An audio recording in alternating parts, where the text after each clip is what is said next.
C59 operation tutorial. Learning to turn on machine tools. Firstly, plug the power cord of the machine tool into the power socket. Connect the air pipe of the oil-water separator of the machine tool to the air pump. Because the automatic doors in chucks of the machine tool require the use of air.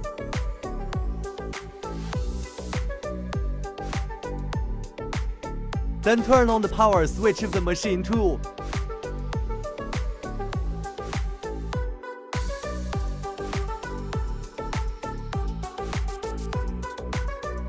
Finally, press the power button on the machine tool. Waiting to enter the system.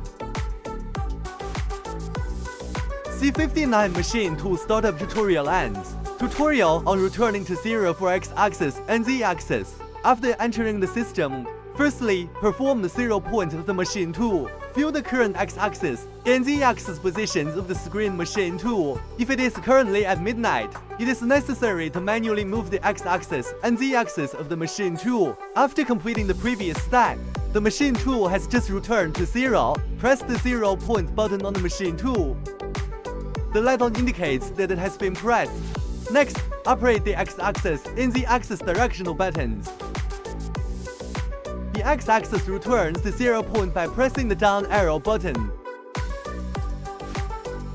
The Z direction is indicated by pressing the right arrow button.